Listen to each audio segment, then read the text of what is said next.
Bismillahirrahmanirrahim. Assalamualaikum warahmatullahi wabarakatuh. Perkenalkan, nama saya Suci Musfirah.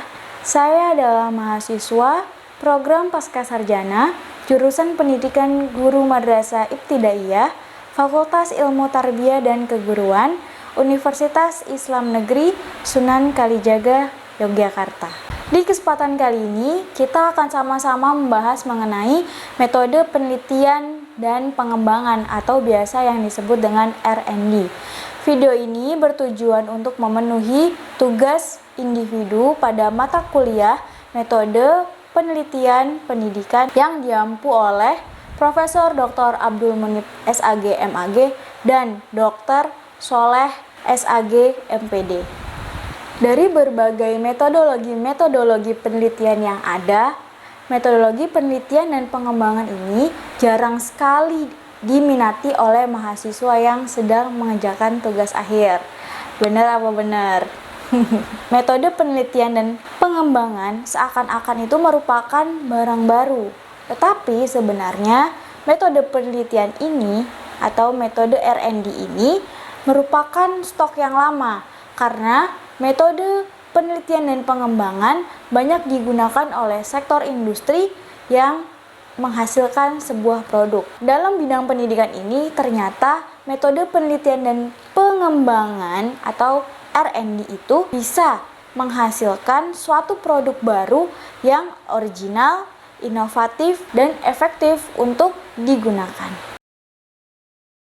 Metode penelitian dan pengembangan atau Research and Development atau singkatannya R&D merupakan cara ilmiah untuk meneliti, merancang, memproduksi, dan menguji validitas produk yang telah dihasilkan. Sedangkan metode penelitian dan pengembangan di bidang pendidikan merupakan suatu jenis penelitian yang bertujuan menghasilkan produk-produk untuk pembelajaran yang diawali dengan analisis kebutuhan, pengembangan produk, evaluasi produk, revisi, dan penyebaran produk atau diseminasi.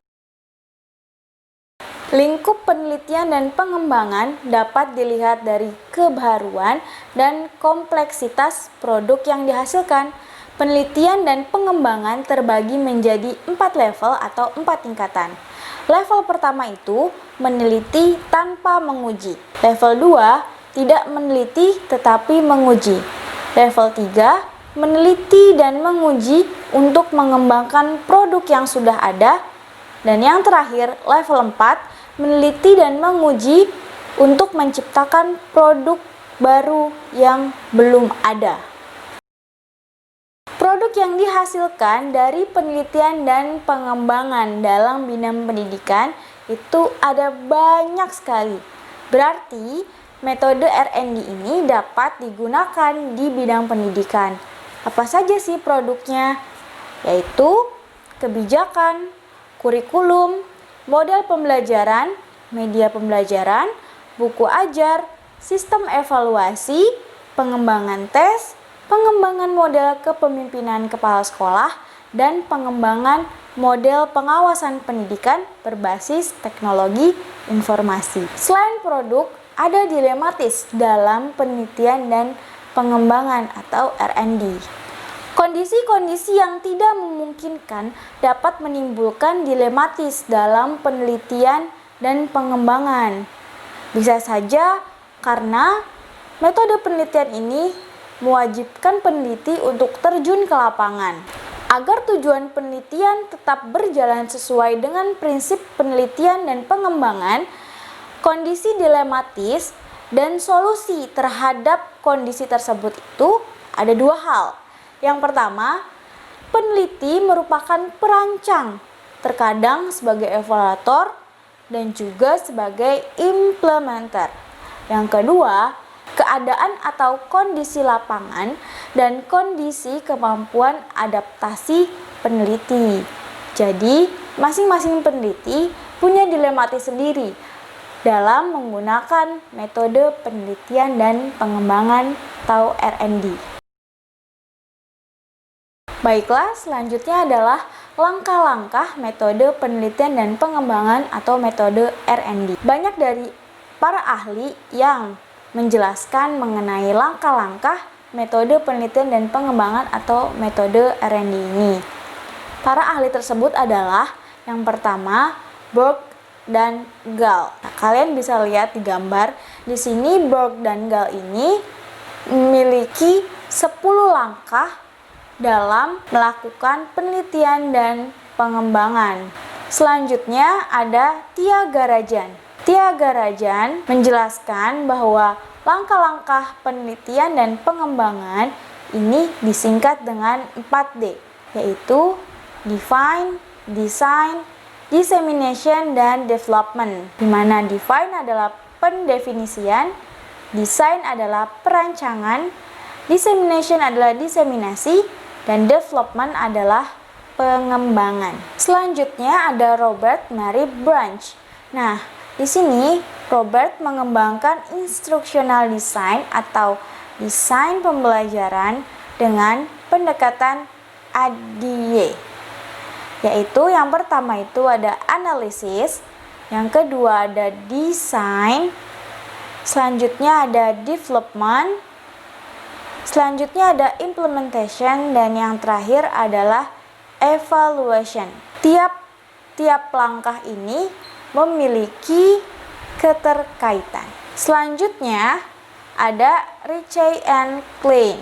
Ritchie and Klein ini menyatakan bahwa fokus dari perancangan dan penelitian pengembangan ini bersifat analisis dari awal sampai akhir yang meliputi planning, production, dan evaluation atau bisa disingkat dengan PPE.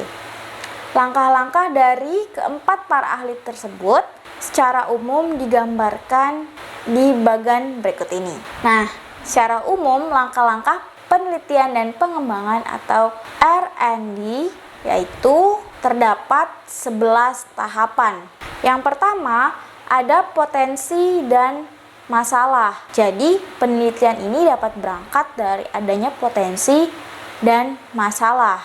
Selanjutnya adalah pengumpulan data. Nah, setelah data dikumpulkan, lalu desain produk, yakni merancang atau mendesain produk di mana dapat berupa barang, model, sistem kerja, dan lain sebagainya. Setelah mendesain produk, lalu validasi desain, di mana validasi desain merupakan proses kegiatan untuk menilai apakah rancangan produk secara rasional akan efektif atau tidak untuk digunakan. Selanjutnya ada revisi desain produk. Nah, setelah didesain pasti akan ada yang namanya revisi. Maka bisa dilihat kelemahan atau kesalahan dalam desain produk tersebut. Selanjutnya, setelah direvisi, itu pembuatan produk, yakni produk yang sudah direvisi desainnya dibuat. Setelah pembuatan produk, lalu selanjutnya adalah uji coba produk terbatas. Di sini, setelah membuat produk, maka diuji coba dulu. Mengapa terbatas? Karena ini hanya untuk diuji cobakan apakah suatu produk ini layak untuk nanti diproduksi massal. Pengujian ini juga dilakukan dengan tujuan untuk mendapatkan informasi apakah produk itu sudah efisienkah atau sudah originalkah dan lain sebagainya. Setelah uji coba produk terbatas, maka ada revisi produk yang pertama. Nah, revisi ini merupakan revisi produk yang pertama. Setelah direvisi, maka selanjutnya adalah diuji coba pemakaian. Maksudnya, uji coba pemakaian ini adalah pengujian terhadap produk ini berhasil dan mungkin ada revisi yang tidak terlalu penting, maka produk ini dapat diterapkan. Nah, setelah uji coba pemakaian, ada revisi produk yang kedua. Revisi produk ini dilakukan apabila dalam pemakaian kondisi nyata saat itu terdapat kekurangan dan kelemahan, maka direvisi lagi pada tahap kedua. Setelah revisi produk pada tahap kedua, maka produk akan diproduksi massal, di mana pembuatan produk massal ini dilakukan apabila produk yang telah diuji coba dinyatakan efektif dan layak untuk diproduksi massal.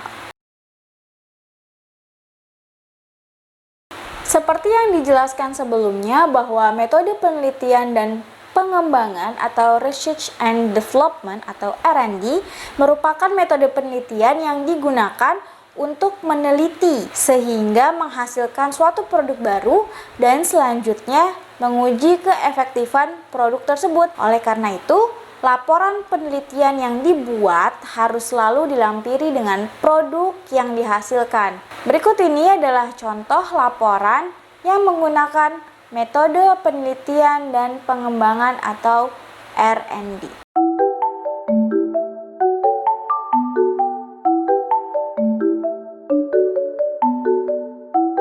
Sekian presentasi dari saya. Buat teman-teman yang ingin melakukan penelitian menggunakan metode penelitian dan pengembangan atau Research and Development R&D, semoga video ini bisa membantu teman-teman semua dan teman-teman gak akan kebingungan lagi untuk menggunakan metode R&D ini. Terima kasih. Kurang dan kurangnya saya mohon maaf. Wassalamualaikum warahmatullahi wabarakatuh.